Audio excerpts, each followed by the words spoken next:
Good evening, everybody. This is Betsy Wurzel, host of Chatting with Betsy and Passionate Role Talk Radio. It is Thursday, April 16th. I have a very special guest who I just met over the phone. She is a girl after my own heart. Her name is Taylor, and I'm going to let Taylor pronounce her last name.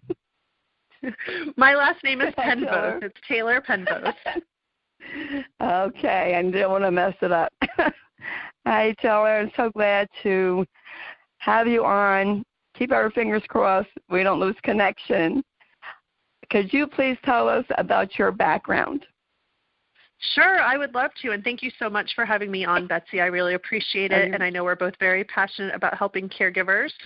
So, you're welcome. Like you said, my name is Taylor Penvose, and I run the Center for Caregiver Support, and we'll talk about that a little bit in a few minutes. But my background is I went to the University of South Florida, and my degree is in gerontology. So my track was to be a nursing home administrator, but what I found through volunteering at a memory care community through college was that I really loved dealing with people with Alzheimer's and dementia, and I really loved dealing with the families. And so working with families for over 20 years has led me to where I am today with the Center for Caregiver Support. You know, as a marketing director in a community, I was holding their hand through the process, and that process could sometimes take 2 hours before they moved in, or it could take 2 years, sometimes longer. And so, you know, I really formed friendships with these caregivers through the years and realize now that these caregivers need so much help. We're kind of at the cusp of a crisis when it comes to caregivers needing resources, needing a break, needing respite. So that's some of the things that the Center for Caregiver Support is trying to do to help caregivers. That is excellent, and I want to encourage all the listeners. You know, it doesn't matter if you belong to a group already. I belong to many groups. Join the Center for Caregiver Support. You will learn. It is very educational. As a matter of fact, there's going to be a show tomorrow I want to hear very much. The name of the book is catchy. It's called what is it called? It's How to Wipe Your Dad's Bleep and other things the doctors won't tell you. So it is very catchy, and it is on the Center for Caregiver Support tomorrow. I believe the time is 2 or 3 o'clock. So you can go to the Facebook the Center for Caregiver Support and find the information there. I would love it. Is there a way, Taylor, like in case I forget about it, is there a way that it would be played again, or a way that somebody could get to hear it if they missed the time? Because this is recorded, so this won't be posted for a couple of days. Yes, if somebody wanted to go and watch it, I believe that if you go to the Center for Caregiver Support, that there should be a link that we can play the recorded segment. So we'll try to make sure that happens. Oh, cool! Because I never know what could happen. I really want to hear it too. I think it's a great, Taylor, what you're doing and your group, and I want to thank you for letting me post my shows on your page. I really appreciate it. And you've been at the forefront, Taylor. You've been what I call in the trenches. You know what caregivers go through and what their needs are. And I would like to hear your opinion on planning, having a plan. Sure. I always caregivers, start having a plan, even if their loved one doesn't need it now. Absolutely. I always tell caregivers it doesn't hurt to have a plan in place. Nobody ever wakes up on a Saturday morning and says, today's the day I'm going to move into an assisted living, or today's the day I'm going to start using home care options. So doing the due diligence as the family caregiver for your loved one, it's a gift. Going out and developing relationships with some assisted livings, home care companies, non-medical nursing homes, just so if there is a crisis, I always say crises don't happen Monday through Friday, 9 to 5. They'll usually happen on a Thursday night at 10 o'clock. But if you have relationships with some professionals out there in the community that I just mentioned, then those people are going to want to help you if you're in a crisis. If you don't have any relationships and anybody to call, there is nobody to help through that process. So it is important to get out there. And, I know you and I, when we've spoke on the phone, always talk about education. So going Yes. to educational seminars, seeking out educational options and support groups, and you will find, caregivers will find the avenues that will direct them to the assisted livings that they're looking for financially, or, the other professional options that are out there for them. Yes, and I know you and I both agree that education is necessary for caregiver, medical professionals. Knowledge is power. I would like for the listeners to hear you, Taylor, because I know I say this till I sound like a broken record. Power of attorney, medical, financial, advance directives. How important is that to have in place before a loved one needs to be in a facility? It's actually important for any listeners today. I think that this is the most important thing that you can look into.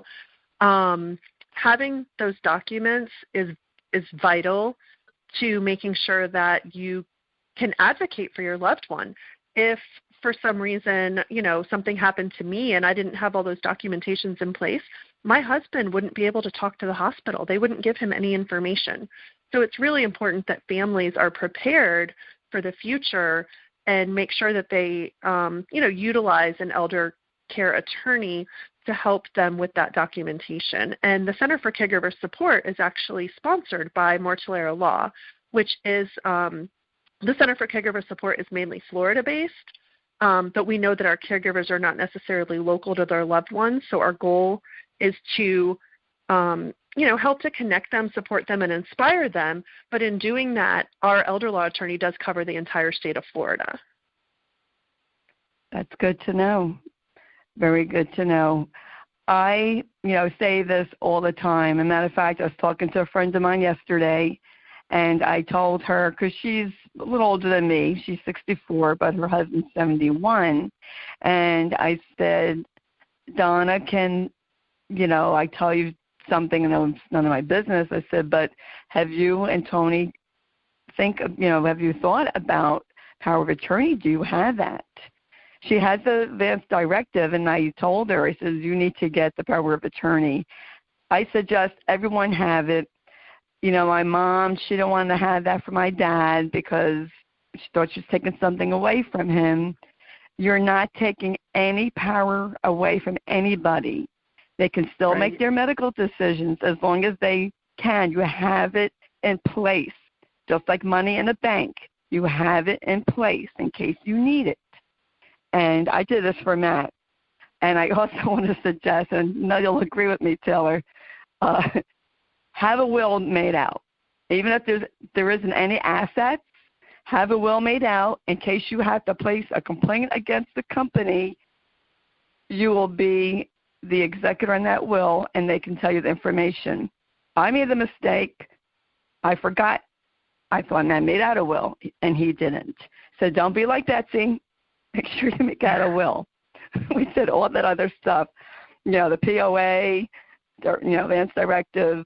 I made out my will, but I don't know. I forgot that Matt didn't do his will. But, we learn from people's mistakes. So I want to tell that. We do, and I don't think a lot of people understand that elder law attorneys can also help with so many other things as well.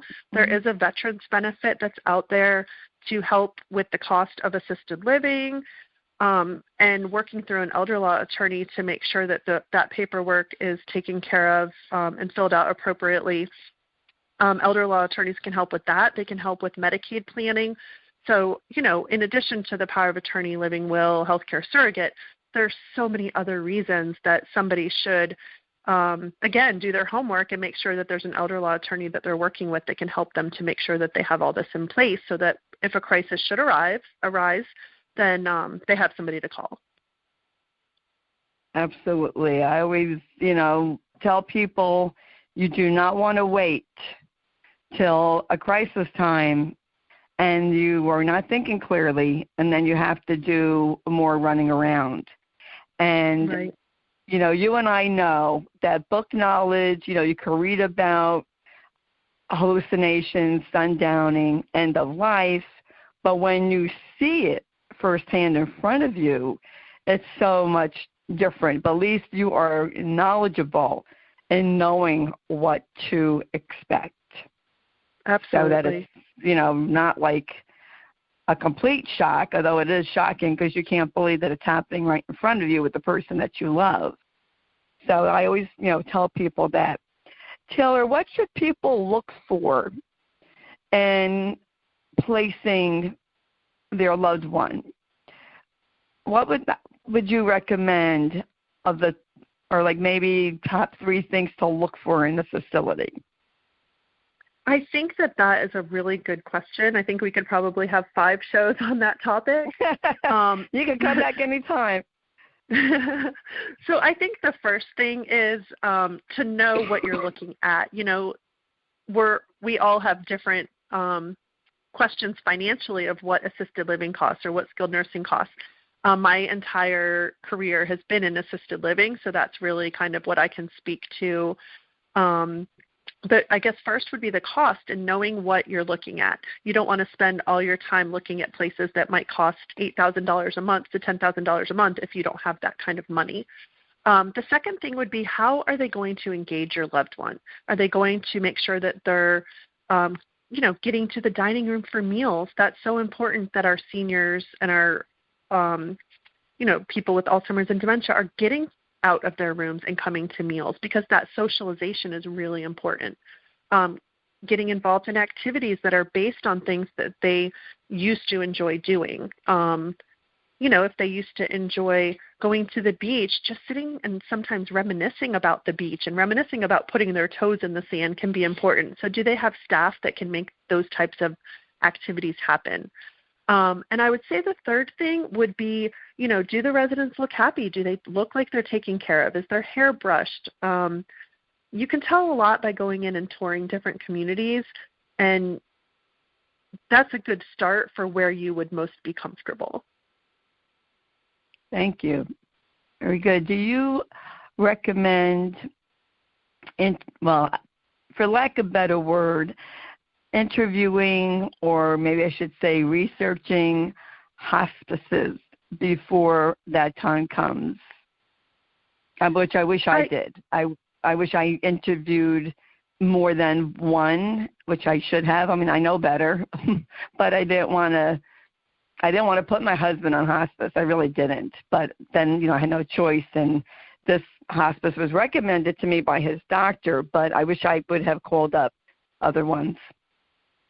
Yeah, I think that, in general, I think to have 2 or 3 places that you feel comfortable with that are on your short list for anything is a good idea. All different hospices offer all different things. Some may have a hospice house where somebody would go like maybe the last week of their life to make sure that they do have that around-the-clock care. Not every hospice has that. So if that's something that somebody thinks that they're going to be looking at, then that might be something that's important to them. So making sure to ask those questions is important. That's a good point. The one that Matt was placed on is from a local hospital. So they had a hospice unit in the hospital for your end, for the very end of life. Okay. Which is where he went.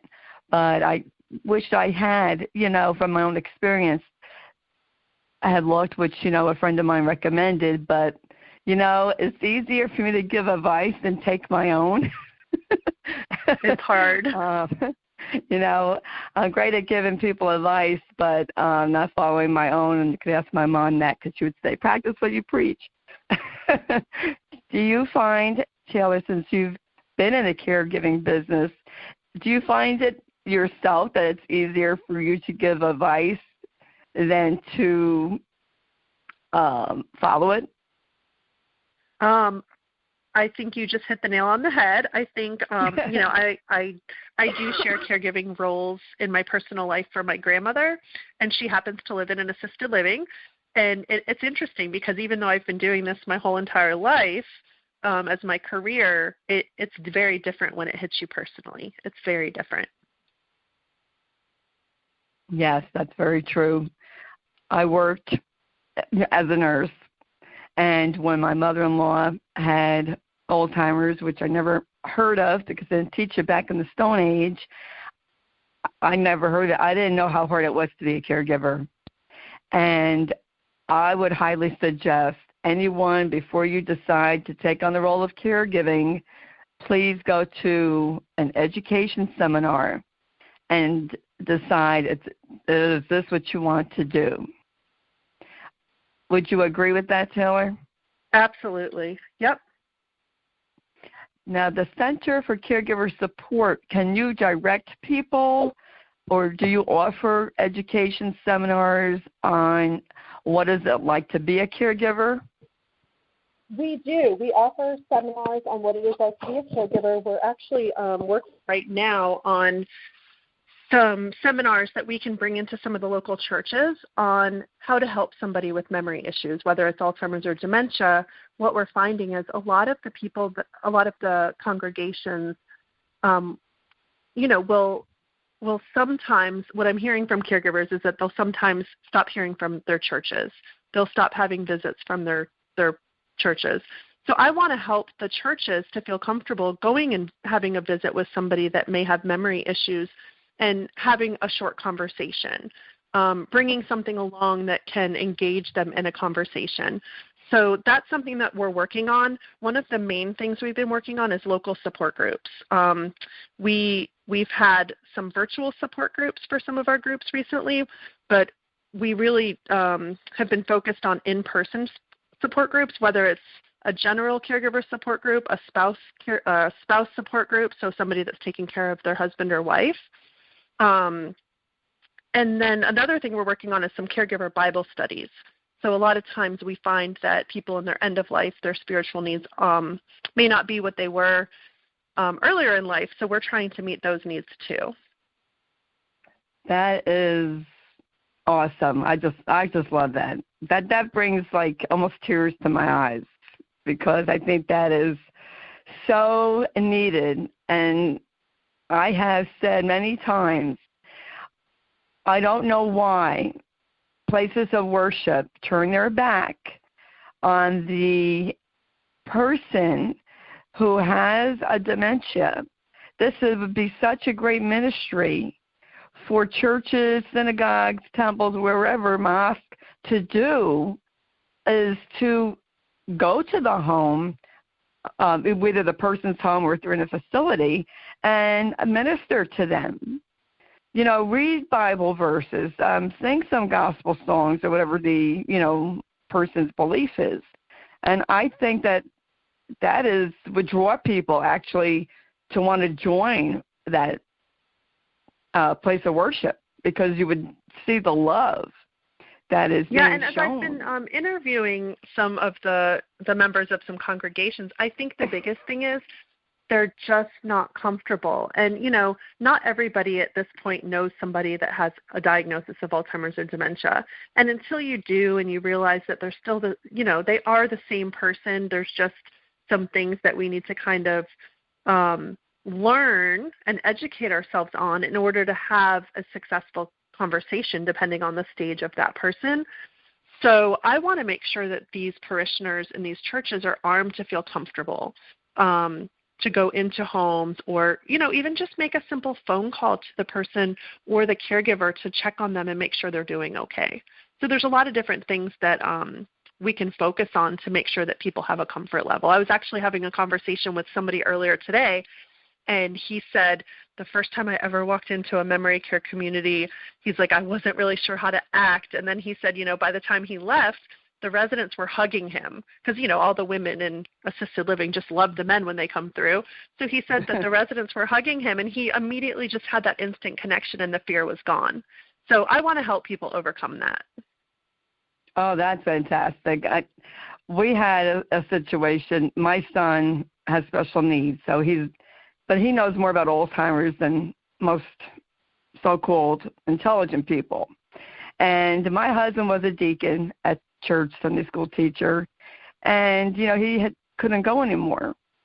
And Josh would say to this guy, why don't you call my dad?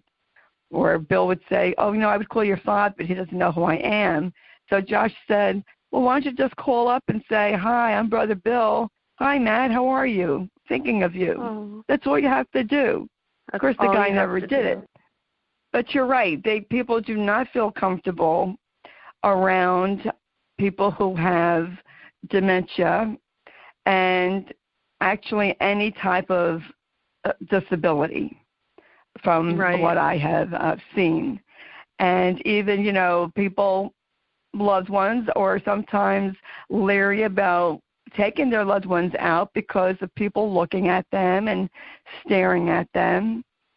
And, I encounter that with Matt, and I really wanted to say, what are you looking at?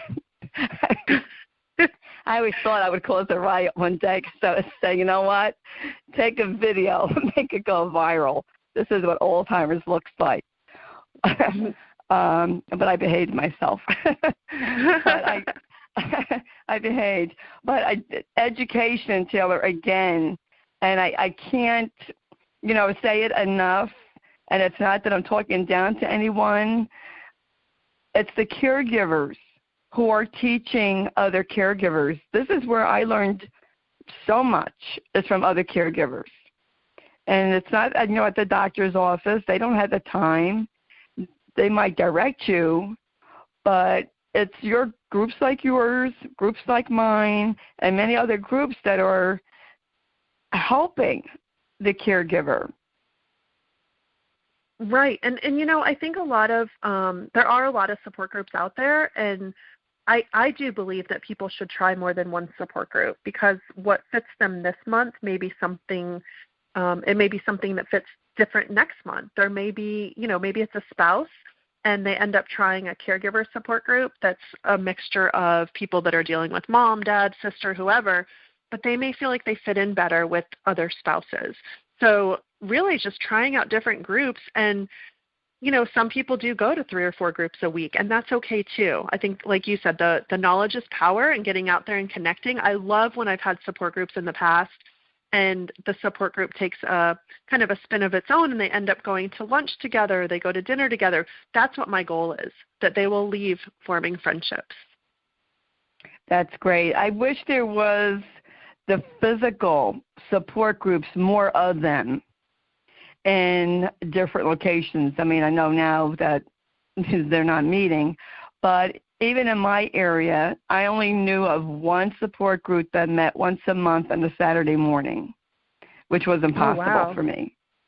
Then there was one for early onset, WISE, but it was at a time that I was at work, so I couldn't go. But if there was more options enough physically to go to, that would have been great. So I went crazy joining support groups when I first went on Facebook 6 years ago. And then you kind of weed, out what you like, what you don't like. But I encourage the people in my group, Kick Alzheimer's Ass Movement, join other support groups. Join as many as you like. Feel free to. You learn different things in each group. And each group has its own different character. A different way of saying things, a different way of doing things. So I encourage people, join as many groups on Facebook as you like, or in person. Right. I agree. I said there's no competition. We're all here to help. And I feel this way, Taylor. I really think that veteran caregivers should help what I call the newbies navigate these waters. I wish there was the Center for Caregiver Support even 10 years ago. I wish there was. I wish there was people like you speaking on the radio, helping people, directing people. This is so important. I know, you baby boomers that are listening, you know what a broken record sounds like. But education, it's needed. Medical professionals, caregivers, doctors, nurses, to learn how to deal with someone who has dementia. Do you find, Taylor, that when a person goes into a hospital, I'm not talking about now with the pandemic, without a pandemic, do you find that, or has it been your experience, that they don't know how to treat someone who has dementia? That is a very interesting thing that you brought that up. I should have counted throughout the years how many presentations I've done to social workers, to nurses in the hospital. There's so much training that needs to be provided for the hospital workers, but it's costly to train them. You've got to take them out of their day-to-day work role and put them through training. But even, when I would go visit residents throughout my career, I would always go visit them in the hospital during a mealtime. Because what happens is the person that delivers the meal doesn't know that that person has memory issues. And then an hour and a half later, when they go to pick up the food, the top hasn't even been taken off the food. The cover is still there because they don't even know that that's their meal. They don't see that like we do. So that's one thing that I always, when I do presentations for caregivers, say, go visit your residents when they're in the hospital during a mealtime and make sure that they eat. And it's no fault to the hospitals. They're just not trained. They don't have the knowledge to properly care for people when they're there for that short period of time in most situations. Now, I've seen some really good nurses in some hospitals that have, dealt with people with Alzheimer's and dementia like I would, but one situation actually comes to mind. I was going to do an assessment at a hospital, and this person was not able to get out of bed. The hospital wouldn't let this person get out of bed. They actually had some restraints on them for their safety. But this person was wailing, screaming, and my nurse finally said to them, she said, can you please help me out here and let me help this person go to the bathroom? So she actually helped this person go to the bathroom with the hospital's person attending, and the person had to go to the bathroom. The only reason they were having those behaviors is because they had to release themselves. So sometimes it's something so simple that we can explore to have a positive outcome with somebody with memory issues. Yes, definitely. Unfortunately, I had to take my husband last year to the emergency room, and that was a nightmare. And I kept my cool, but that following Monday or Tuesday, I called up the hospital administrator and told him I was not happy and how my husband was treated. And I would encourage, and I told them about the Dementia Spotlight Foundation to contact Gary Joseph LeBlanc for education. You have to speak up when you see an injustice done.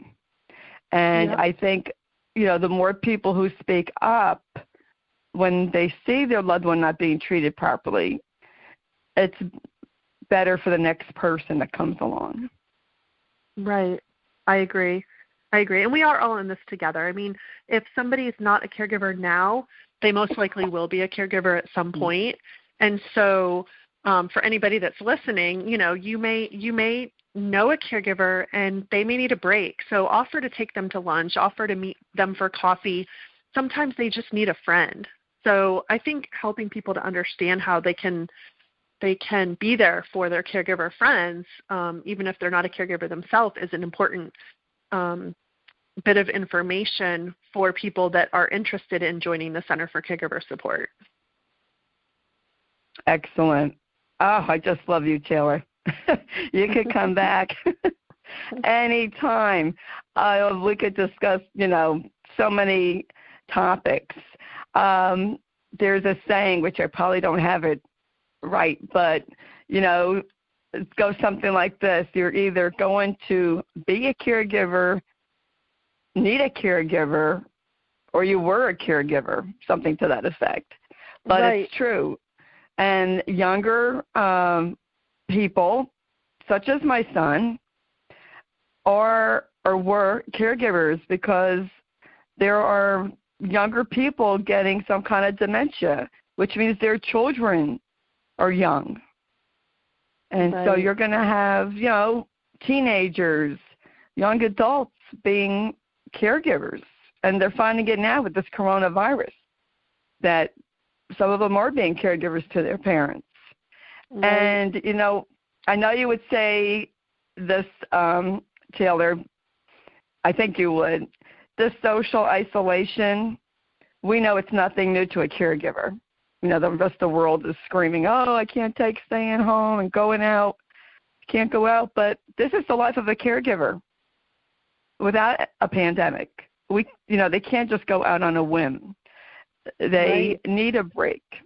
They need, that company. And so it's amazing that finally the world is catching on. Oh, social isolation isn't a good thing. Depression is up. Suicide could be up.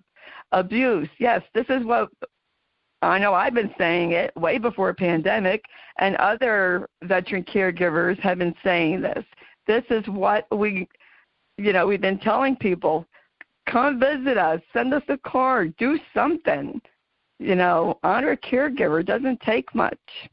I think we should challenge all your listeners today to go ahead and send a card to a caregiver, because it's just something that simple, and it has to start somewhere. Yes. There's the phone. It works.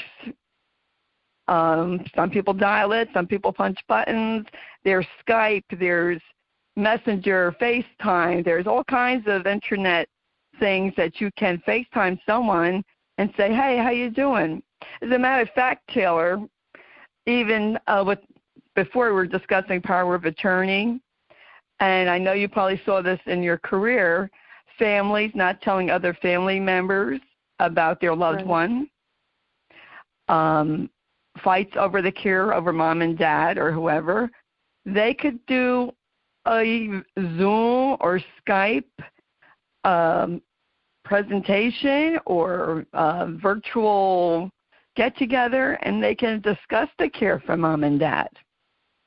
Right. There's so many different options. These days. And family dynamics, every family has some sort of family dynamics.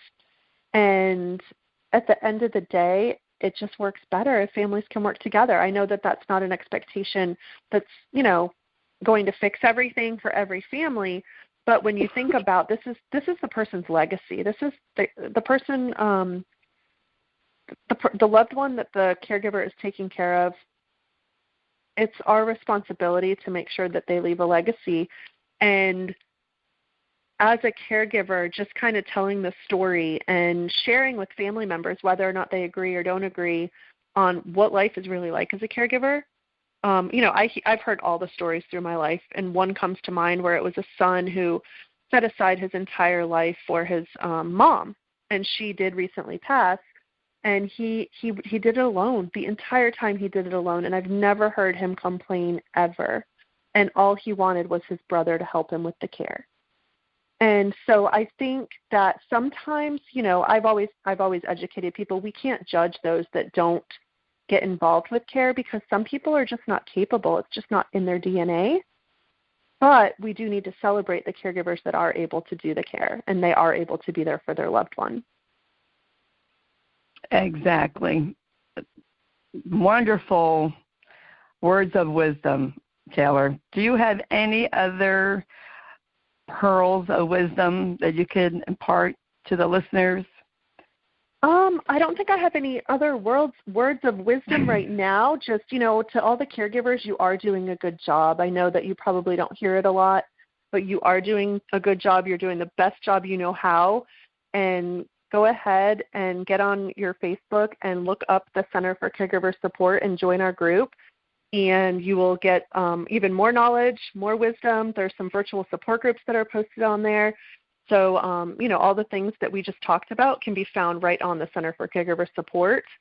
And if anybody wants to email me, they can email me at Taylor, Taylor, at thecenterforcaregiversupport.org. Thank you, Taylor. Thank you so much for coming on. And you are welcome to come on anytime, because you know what? There's topics that I could discuss with you. Guilt, I know you've seen that in the caregiver. Discuss end-of-life issues, which a lot of people don't want to discuss, but it is important, as you know. And I want to thank you for your time, for coming on. Listeners, please contact Taylor. Please go to the Center for Caregiver Support. I belong to it. It's a wonderful group. I learned from being on that group. And I'm not a caregiver anymore, but I'm still learning so that I can help other people. I have a group, #Kick Alzheimer's Ass Movement. You're welcome to join. You don't have to have dementia. You can just learn and educate yourself and feel inspired and empowered. You could follow me on my own page, Betsy Wurzel, Wurzel. This is Betsy Wurzel, host of Chatting with Betsy and Passion World Talk Radio. Jeanne White is a producer. She writes a wonderful blog all the time. Thank you, Jeannie. Thank you to Lillian for this radio station. Thank you to the listeners who listen. Please share this podcast, audiocast, so others can learn. Caregivers, you all rock. Pat yourself on the back and be that shining star that you are, because you are, in somebody's world, a shining star. Don't stop shining. Goodbye, everybody. Till I talk to you again, be blessed.